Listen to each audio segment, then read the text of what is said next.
All right, well, my name is Josh, as Dave said, and I'm an elder here at Friendship Church. And I have the incredible honor and privilege to not only bring today's message, but to close out this series. So Dave has entrusted me with that, and I'm super excited to do so. If you have missed any of the past 4 weeks, I'd encourage you to go back and give them a listen. Dave and Andy, another one of our elders, have done a fantastic job of putting together some messages that help us stay as tough as nails, right? Which is what we've been talking through and talking about, right? As the culture continues to shift to and from God, often from God, we're called to stand firm in our faith, to be as tough as nails, so that we can move forward and glorify Him.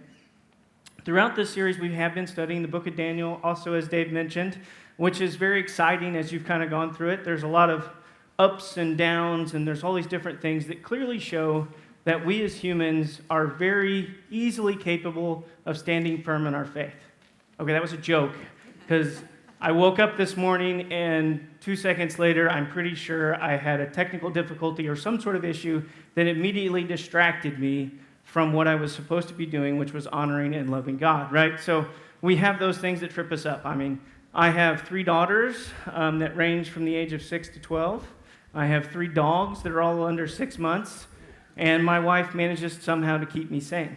But I have all these different difficulties in our lives, and you also have the same. You have these things that continue to seem to work against you. I don't know if you ever had one of those days where you take 1 step forward, and then you take 2 steps back.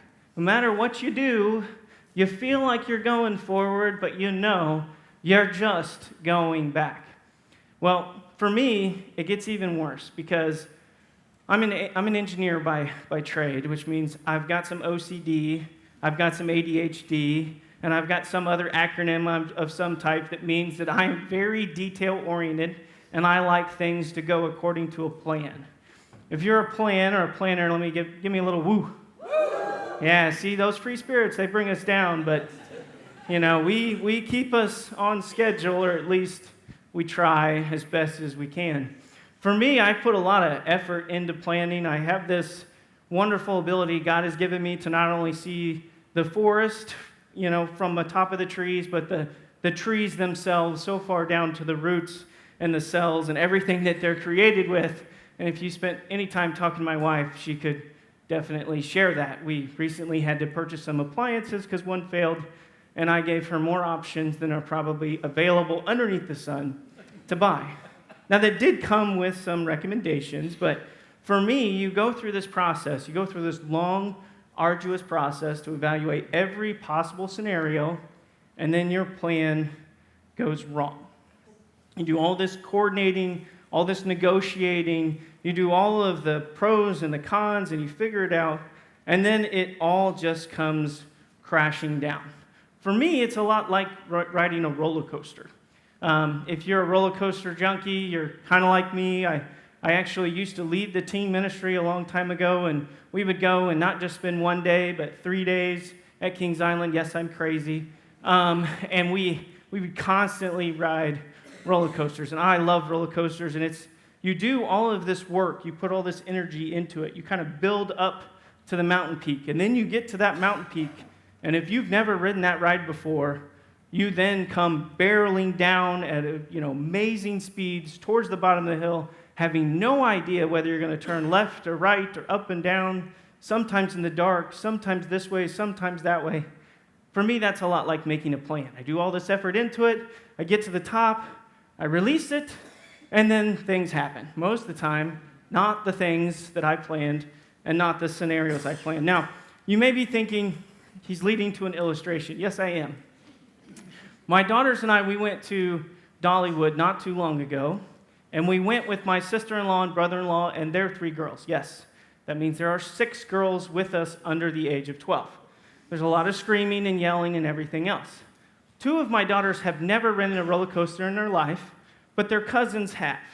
And they continue to tell them about how awesome roller coasters are, and they're selling it. Naturally, I'm over there going, yeah, we're going to ride some roller coasters. This is going to be awesome. We're going to get to the top. They're going to have fun. It's going to be great. Everything is going to be awesome.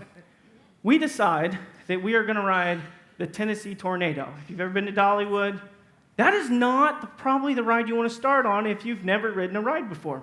But we did, because somehow my niece remembered that there were no loops. There were 3. There was no upside-down movement. There was 4. It didn't go that fast. It went almost 55 miles an hour down a straight hill. And this is the reaction that we got. You'll notice on the bottom left is Mia, okay? Mia, in this time of planning and preparation and excitement, has experienced what we all experience sometimes when everything goes wrong and you see it unfold in front of you, all the loops and the turns and the flips and everything else. She is deathly afraid. Now, my wife, Melissa, who happens to be sitting next to her, she has ridden many roller coasters. She went with me to Kings Island, right? She did all those trips and all those fun things. And sometimes, even when you know what's coming, you just have to close your eyes and grit it as you come down the hill in hopes of making it there. Now, we zoomed this picture in the back so that you could see my youngest daughter, Maddie, who is by far the bravest of all of them without any fear. She flips, she tumbles, she jumps off of things. It scares us more than I think it scares her, and she was all in on this. About 2 seconds after this, I'm pretty sure she passed out, even though she doesn't claim so, and so sometimes you just give in and you go with the flow. And then you've got me, who I think I'm laughing at that point because of the screams and everything that are in front of me. And you can't see it, but behind us is our older daughter, Clara, who's ridden him before, and her face looks about like mine. We're enjoying the ride that is going down the hill, and we're realizing the loops in front of us and the lies that we're told and what our family members are about to go through. You see, we're barreling down this hill with no clear sense of direction of where we're going or where we're riding through. You see, the girls had given into peer pressure to do their first ride, much like we give into peer pressure to do other things.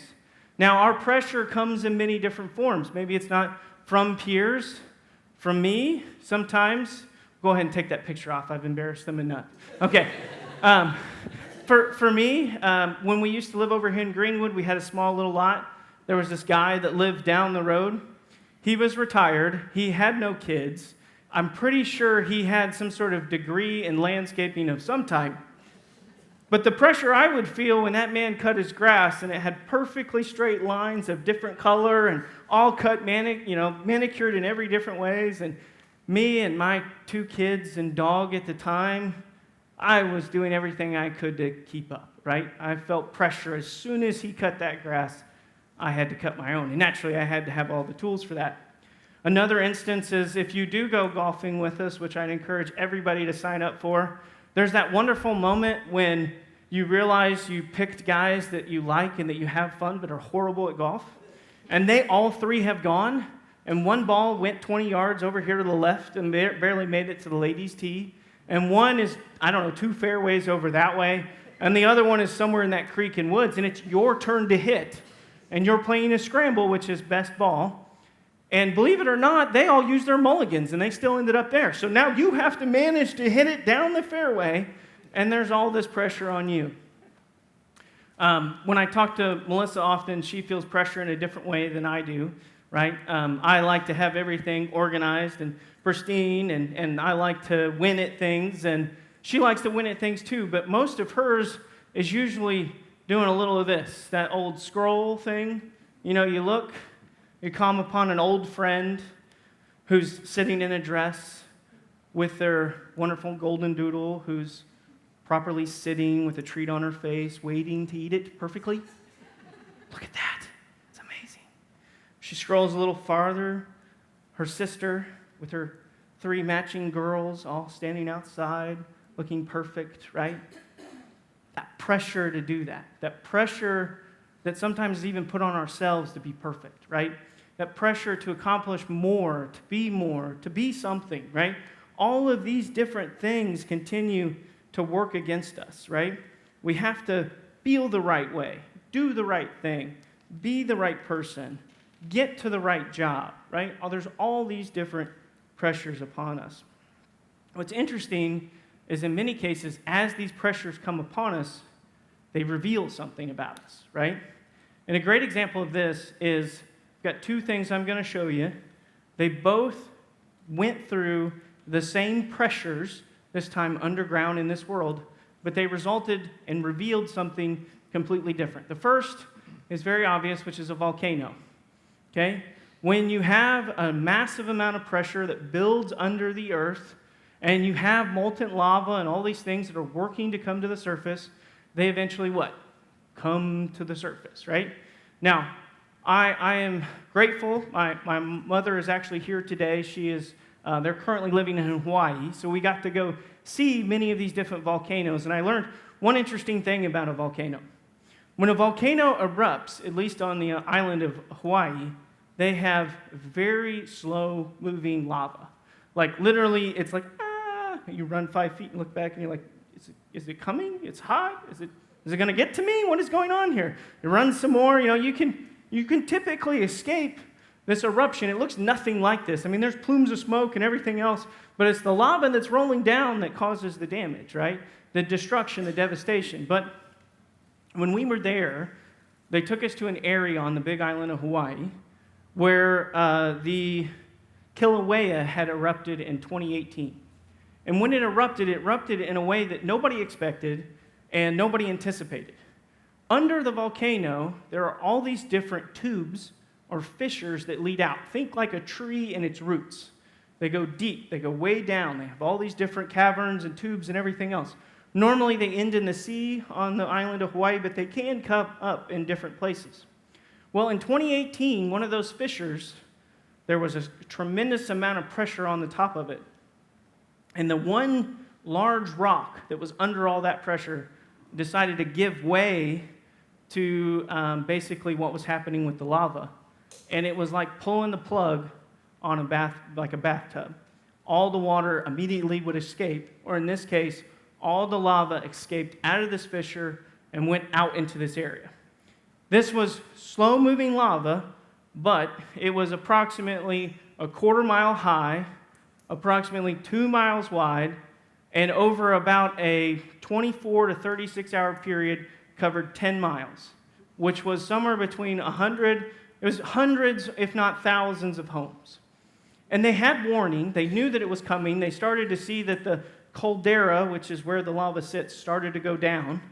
That's usually that's a bad sign. Normally it comes up. So why is it going down? And it went down further than they anticipated. So they researched everywhere. They did thermal imaging. They did everything they could. And then they found this area where it was hotter than it had ever been. And there's all these homes and this addition and everything else. I wish I had pictures of it, but I failed to provide those. But you can imagine something like that is essentially a quarter mile high, 2 miles wide, and 10 miles long, the amount of destruction that it would create. So in this moment, the pressures reveal devastation, destruction. You can also think of hate, right? You can think of a jealousy. You can think of all these different things that might come out in you. I know I often have a bad temper that I work through. The smoke comes out, and maybe there's an eruption of its own, right? Often we regret or pull that back. The next picture is underneath the same kind of pressure. Again, it's a rock under the earth, under different pressures. I'm a millennial, so I picked this rock because it's known as the Millennium Star. It was made in 1999, okay? It took them 30 years to agree how to cut this rock. It was the De Boer's company. It's 209 carats big. If you guys remember the movie Titanic, if you're old enough to remember that, she held the Hope Diamond in her hand, so it was about this big. This is like 10 carats short of that, so it's the size of your hand. Its cut, clarity, and color is unmatched. They consider it the most beautiful diamond in all the world. The reason why it took them 30 plus years to agree on how to cut it is because nobody wanted to mess it up. Nobody had seen something that came out of the earth that there was this magical, this majestic, this beautiful, this everything else. Well, they finally agreed to it, and they put it out there, and now it's in a museum. It was for De Boer's, who is a diamond company, their turn of the century, their communication. They were revealing to others that their cut, clarity, and color was not matched. That you could come to them to show others your love, to gift someone else, kindness. You could go through this process, and this is what could be revealed. So two different things operating under the same pressures. One results in devastation, destruction, right? Hate, jealousy, greed, rage. One results in beauty, majesty, whatever words else we want to use, love, kindness, all these things, right? Completely different. And that brings me to the big idea of today, which is that we are not called to succumb to the pressures of this world, succumb to the pressures, but to use them to glorify God. To use them to glorify God. You see, when we take those obstacles or those issues or those pressures that we put upon them and we stand firm, right? We are tough as nails as God calls us to be. We are able to reveal Him to others, His kindness, His love. Think of all the different fruits of the Spirit. But when we move away from Him, when we give into culture, right? We move away from God. We instead result in not only our lives, potentially the lives around us, in destruction and jealousy and hate and rage and all of these other things. So that's the challenge. And I'm sure you're asking, how in the world am I supposed to do that, Josh? You just said when you wake up 2 seconds later, it's hard to stay on that course. It's hard to stand firm. We have all of these different things in our lives working against us. Well, that's when we turn back to Daniel and his example. When Andy talked last week, we talked about the writing on the wall. And just before that happens, Daniel himself is the third most powerful leader in all of Babylon, which if you've done any research, Babylon was one of the most technologically advanced, one of the most greatest cities, one of the most open-minded cities anybody has ever seen. It was obviously not a democracy or anything like that, but it was essentially a good sovereign nation, right, with good values, good process, other things. Well, overnight, or really over the course of a short period of time, that kingdom was handed over to the Medo-Persian army. They were constantly attacking or trying to take over the city of Babylon. And the son of the king, right, Belshazzar, in his somewhat arrogance and greed and so on, had essentially caused the kingdom to be handed over. He got everybody into a giant party. They all got drunk, so drunk that the guys forgot to close the gates underneath the city. And when the Medo-Persian army closed off the water, they all went in and essentially took it over. So if you think about Daniel for a moment, one day, he's the third most powerful ruler in the nation. The next day, an enemy has besieged, right, the castle, and so he is likely up for execution, be taken out. But Daniel not only survives, but he thrives, right? He doesn't focus on what was to be, which was likely great plans. At this point in time, Daniel is in his late 70s to early 80s. He has every reason to be a grumpy old man. He has every reason to say, get off my lawn. I've done this for over 30 years.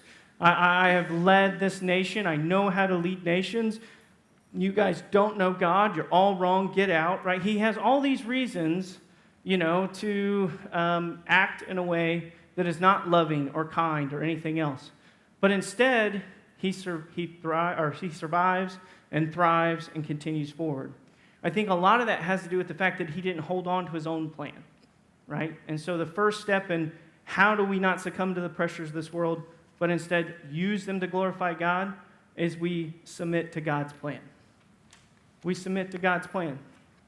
If we look in Daniel 6:1-3, it says, Darius the Mede decided, he was the ruler at the time of the Medo-Persian army. He decided to divide the kingdom into 120 provinces. So this kingdom is now twice as big as what Babylon was. Even in today's culture, and you think about cities, this would still be a good-sized city. This would still be rivaling some of our greatest cities of today. He divides it into 120, and he decides to appoint 3 high officers to rule over the province. The king also chose Daniel and 2 other administrators, who we'll talk about later, as high officers. Because of... let me back up. 2 other as administrators to supervise the high officers, and underline this, protect the king's interests. protect the king's interest. Daniel soon provided himself more capable than all, or proved himself more capable than all the other administrators and high officers. And because of Daniel's great ability, the king made plans to place him over the entire kingdom. There's no way that this 70, 80-year-old man who has continuously done things the same way every day in a specific way to be successful and as a leader, right, just immediately flips the script if he's not directly connected with God, if he's not submitting to God on a regular basis, if he's not making sure that he is relinquishing control of all decisions. In Proverbs, it says the heart, and this is a bonus verse, in Proverbs 16, it says, the heart of a man plans his way, but the Lord establishes his steps. And this is what Daniel knew, and this is what we are called to do as well. While we are called to make plans and move forward and do great things and continue to do that way, we must also understand that while we make those plans, God is the one that establishes our steps. He is the one that moves us in this direction. So now, how did Daniel get to a point in his life where he could just immediately submit and show love and kindness and respect to an enemy, right, that has just entered his gates? How can he get there? Well, I think that he got there by essentially not being distracted. He was focused on God, right? He was doing what he could to connect and move towards God. And at least as a person who didn't know God for the first 25 years of his life and has known God since, I can tell you that the closer and the closer and the closer I get to God, the more and the more I'm attacked by our fearless or our fearful enemy, which is the devil, right? We're constantly being pulled away because the more we're working towards and the more we're trying to glorify God, the more we're trying to raise him up, the more we're trying to do good for him, the more we have a target on our back to push us down. So how do we not get distracted? How did he not get distracted? Well, that leads me to the second point, which is that we develop godly habits. So first, we submit to God's plan, and then second, we develop godly habits. You see, when you look back through Daniel's life and you go through the different things that he went through, there would be an obstacle, he would pray and turn to God. He would study the scriptures. He wouldn't eat what he wasn't or what he was not meant to. He would do what he was meant to. He was constantly working in his life to make sure he was connected to God. So as they hear this, the other administrators, that essentially Daniel has been chosen over all of them and all of the other high officers to protect the king's interest. See, the king trusted Daniel. That's the other thing here, is that he immediately gained his trust. And he was going to put them over that. They naturally became jealous, right? Much like other people, much like I do whenever somebody cuts the grass before I do, right? We become jealous. We want to do the right thing in the right way. We want to be lifted up. But as they evaluated his life and as him as a leader, the other administrators could not find anything to criticize or condemn him for. So they basically developed a plan to entrap Daniel. They knew that he believed in God and he had such good godly habits that if they were going to get him, they would have to do it through his beliefs and through his honoring of God. And so they get together and they come up with this great idea, which is essentially they're going to go to the king, so they do, and they tell the king how awesome, how amazing, how great that he is, that he has taken over one of the most technologically advanced civilizations that ever existed overnight, how great he is, how amazing he is at this giant nation that he controls, and that because of this, that they should honor and pray to him for the next 30 days. And then they start to boast him up, and they talk to him, and they get him convinced that he's so awesome, and that everyone will do this because of how great that he is, that then they'll challenge anybody who prays to anything else, and should anybody else do that, they'll be thrown in the lion's den. Yes, we're going to the story that you've heard, I'm sure, when you were younger, or you've read in context, which is Daniel and the lion's den, right? And as we're going through this discussion, I want you to recognize that they have essentially tricked him, or tricked the king, because they know, and the king knows, and everyone knows, that Daniel is a faithful follower. In Daniel 6:10, right, it says, "But when Daniel learned that this law had been signed, he went home and knelt down in his usual, or as usual, in his upstairs room, with its windows open towards Jerusalem." So we know that this was usual for him. He did this on a continual basis. He prayed on a continual basis. Not only did he pray, but he prayed towards Jerusalem, right? Which is basically the holy city. This is before Jesus has come. This is Old Testament. So they're facing that way, right? Because that is where the Holy Trinity was. That is where the city was. So they pray in that direction. He prayed 3 times, just as he had never done, sometimes done, no, always done, giving thanks to his God.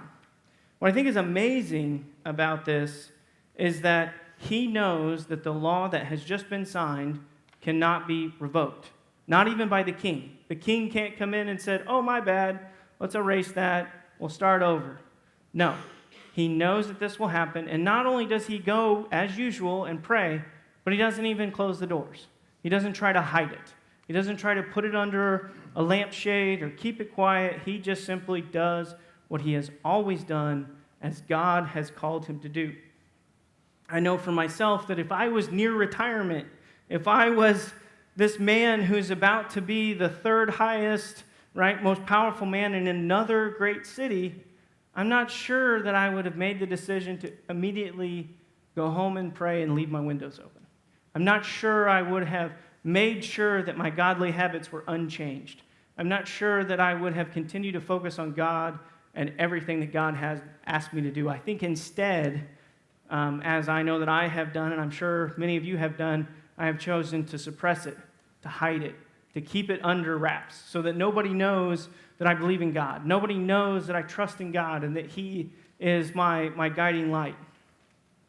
But see, Daniel, right, his entire life, he's done this. And so obviously, the administrators, they look and they see Daniel, right, and he is praying. So their plan has worked. They run to the king and they tell the king what is done. And it's very obvious to the king that he has been tricked. It's very obvious to him that this person who he thinks so highly of, this person who has devoted his life to him, this person who was an enemy not too long ago, who has trusted him, who has faithfully followed him, who has shared love and kindness, and even shared his God with him, right? He is now going to die. And this leads me to my next point, which is that not only are we to submit to God's plan or to develop godly habits, but we're to disciple to others. To disciple to others. What I mean by that is, as we look through in just a moment the king's response to this, we will clearly see that as the king got to know Daniel, he not only got to know Daniel, but he got to know Daniel's God. And he started to develop a faith in Daniel's God. He started to develop a faith and a trust in not only who Daniel was, but that he stood for a greater purpose. He stood for a certain moral value. He stood for a certain direction that he was to head, and he wanted to raise him above all else because he trusted and he loved what Daniel provided. So we're a disciple to others. In Daniel 6:14, it says, "Hearing this, the king was deeply troubled. He spent the rest of the day looking for a way to get Daniel out of this predicament. He did everything he could. He not only cared for Daniel, but he wanted this innocent and good man, this upstanding man, to survive, right? Not only because he wanted him to run the kingdom, but also because it's very likely that he considered him a friend, right? Someone who confided in him, someone that he confided in himself. He tirelessly mourned for Daniel and wanted to find a way to save him. Unfortunately, as it continues, in Daniel 6:15 through 17, in the evening, the men went together. This is the administrators and the other high officials. They got together and they went to the king. So at last, after tirelessly trying to prevent this, the king gave the order for Daniel to be arrested and to be thrown in the den of the lions. The king said to him, "May your God," so he knows that Daniel has a God, "may your God, whom you serve so faithfully," he has served him every day, relentlessly and faithfully, "rescue you." He has the confidence in the statement to not only say that Daniel has a God but that his God is powerful enough to rescue him. The only way that he can know these things is if Daniel has shared these things. The Medo-Persia army is way over here, knows very little about God, Jerusalem, things that have come, right? And they're coming to this. So immediately this is revealed because Daniel decides to disciple to the king.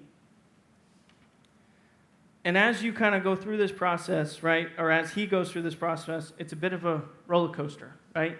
And I think in many ways he likely prayed for him. I know when I was, I knew who God was, but I wasn't following God or doing those kinds of things. Things would happen in my life that were negative, and I'd immediately pray to God, right? Please help. Please save. Please rescue this person from cancer. Please take care of this person. Please give me an A on this test, right? We would do these things because we knew that there was something, but we didn't have the true faith or the understanding. I'm assuming that the king had this at this time. I mean, process this for just a moment for Daniel, too. He's about to become the third most powerful person in all of Medo-Persia, right, after surviving and thriving through this. And then the next day, his friend, his confidant, his leader is forced to throw him in a lion's den. The king had faith in Daniel. The king had admiration and knowledge of Daniel's God. This is something that he not only kept for himself or didn't keep for himself, but something he shared outwardly. It goes on in Daniel 6:18 through 20. Then the king returned to his palace and spent the night fasting. He refused his usual entertainment and couldn't sleep at all that night. Very early the next morning, the king hurried out of the lion's den. When he got there, he called out in anguish, "Daniel, servant of the living God," he recognizes that this is a living God. Again, he knows something about it. "Was your God, whom you serve so faithfully, able to rescue you from the lions?" So now I'm a very visual person, okay? So much like Dave, I think that's why we get along. So the stone has been sealed, right? No one can get to it, right? And the king runs up screaming, "Daniel, are you there?" Can you imagine that for a moment? Everybody knows the lions have eaten him, right? He's dead. We starve these lions on a continuous basis. Like one of the guards standing there, you're like, what did he drink last night? Like, what is wrong with this guy, right? He is calling out to Daniel. Not only is he calling out to Daniel, but he's asking if his God, and everybody's like, I thought you were the God. His God was faithful enough to save him. You see, he was discipled to. He was cared for. He was shown who God was and shared through friendship who God could be. But not only is he calling out, but as we all know, there is a response, right? There's a response back from Daniel. Now, many will ask, why is there a response? How did we get to a point where there is there? You'll notice that in the scripture, it never says that Daniel whines, complains, chooses not to go into the lion's den. He never goes to the king and prays and says, "Please, king, save me." He never gives in to the prayer and chooses to bow down to the king. No, instead, he accepts his fate. He walks, I would like to think, calmly into the lion's den, but maybe his face looked a little bit more like Mia's. Or maybe it was gritted and it was closed like Melissa's. Or maybe it was just full of laughter and anguish and just kind of some craziness like me walking into that lion's den. But he did, right? He walked in. He was there. This brings me to my last point. Not only are we to submit to God's plan, to develop godly habits, disciple to others, but we are called to test God.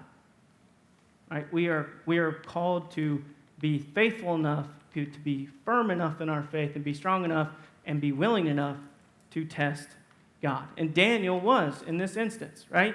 He said, all right, whatever happens to me, happens to me. Like when I walked up here on stage, I did all the preparation, I got ready to go, and whatever happens, happens, right? It's God's plan, not my plan. Bob Ross, who was a painter, used to say, we don't have any mistakes, right? We just have happy accidents, and he would just color it in and make something else out of it. I'm not sure I could do that in the same way Daniel did, which was walking into the lion's den, but Daniel did. And because of that, we get to pick it up.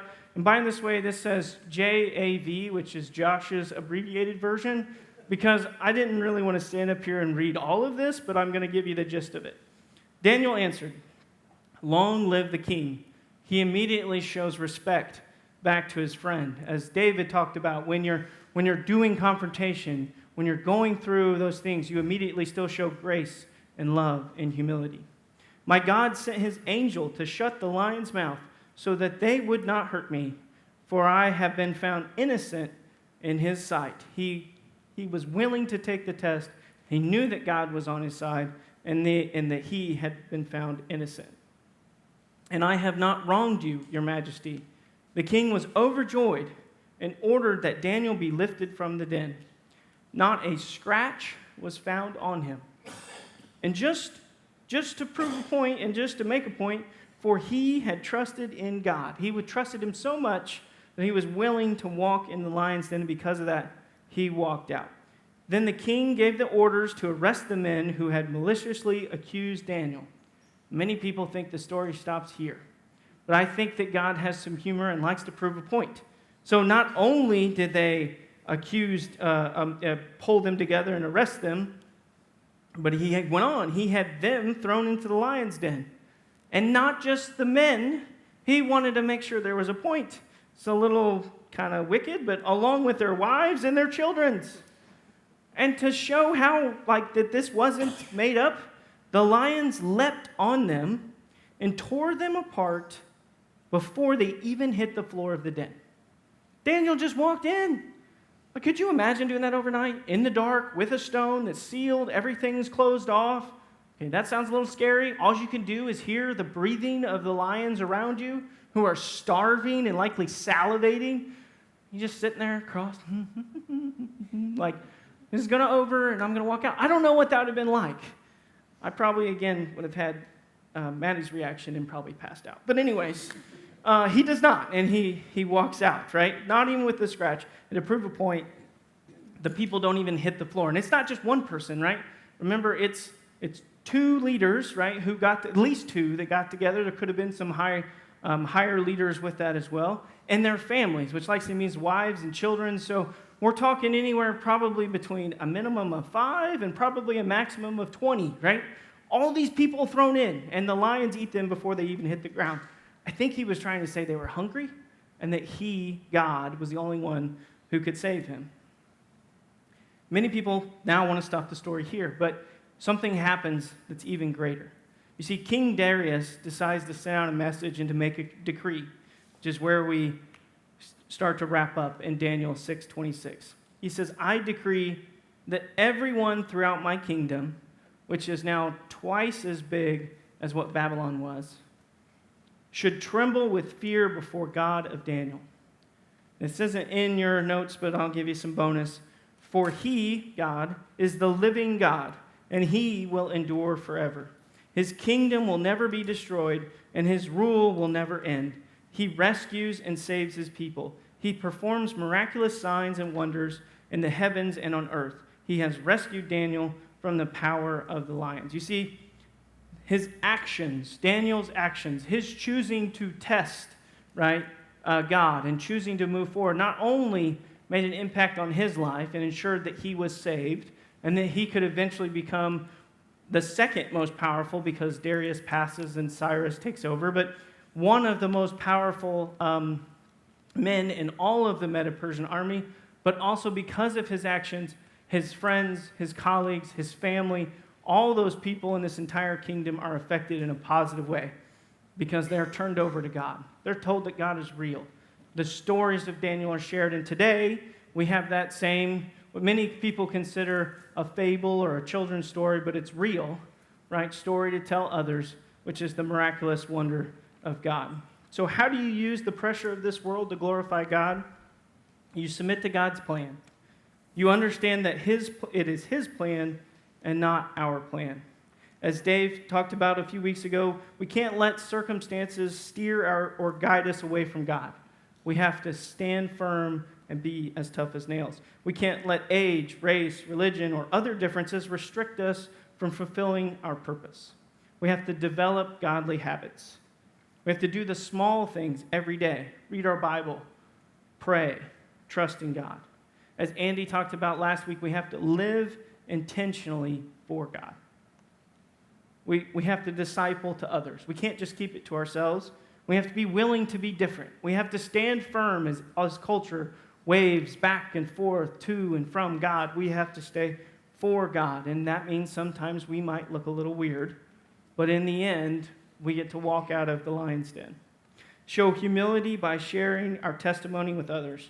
And as Dave talked about a couple weeks ago, show grace in the face of conflict. And then last, we must test God. We must trust that the voice inside of us, of the Holy Spirit, is leading us in the right direction. And that no matter how we feel or what we see and what we feel pressured to do, that God is the right direction. We must challenge God for a sign or indication in that direction. Not only when things are going bad, but when things are going good. And we have to have enough faith to be willing to take that action. We have to be willing to step into the lion's den and shut the mouths of the lions. We must have at least enough faith, as it says, again, bonus verse in Matthew 17:20. If you have faith as small as a mustard seed, you can say to this mountain, move, and it will move. So the challenge as I leave you today is to not allow this world to dictate your direction, your response, and or your purpose. Instead, focus on your life and the life that God intends for you, and allow Him to guide you through it. Be as tough as nails so that you may fulfill your godly purpose. The song that we're about to sing in just a moment is called Oceans. If you've never heard this before, essentially, we're talking about the deeps and the mystery is the ocean, and how with God we can do magical things like walk on water. But as we do these things, there are pressures and different things of this world that want to pull us under, that want to hide our eyes, that want to remove us from God. But it's through our faith, through our commitment to God, submitting to His plan, keeping the godly habits, discipling to others, and testing Him that we're able to keep our eyes above the waves and focus on Him. So as we sing that, I want you to understand and let that resonate through you, that that's a challenge, right? And you look out at the vastness of the ocean and you think about how the fact that through God you could walk on it. Through God and with God you can achieve more than you could imagine. As God said in Jeremiah 29:11, "For I know the plans I have for you, plans to prosper you and not to harm you, plans to give you a hope and a future." So let's be like Daniel. Let's not succumb to this world, but use those pressures of this world to glorify Him. When we do, we will better not only our own lives, but the lives of our family and the lives of all the people that we interact with and come to. Will you pray with me? God, we thank you so much for this opportunity to come together. We thank you so much for your love and your kindness. We thank you for the purpose that you give us. God, we ask that as we continue to make our own plans and we continue to move forward, that we would submit those plans over to you.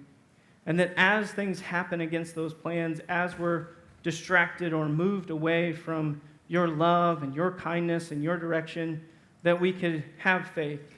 We can stand firm. We can be as tough as nails. We could do that through our daily small things, our godly habits, that we could stay strong, that we could be resilient in the same way that the nails held Jesus to the cross, that we could share that love, that kindness, we could disciple to others and show them all that God has to offer, and through doing so, allowing us to connect back to you. And we challenge each one of us today to test God, to show our love for one another and our willingness and our faith to reach out for whatever we need in our lives in a way that allows us to better connect to you, to have faith and be willing to take actions, because you know that you have by far more planned for us than what we can imagine. And while we can imagine a lot, and there is fear, and there is doubt, and there are things that we succumb to, you raise above all of those things. You allow us to not only be successful in our own right, but you allow us to be successful in a way that brings others to you, that betters our lives, moves us in a direction of love and kindness, enables us through just a little bit of faith to move mountains, to shut the mouths of lions, and to achieve more than what we could ever imagine. It's in your name we pray. Amen.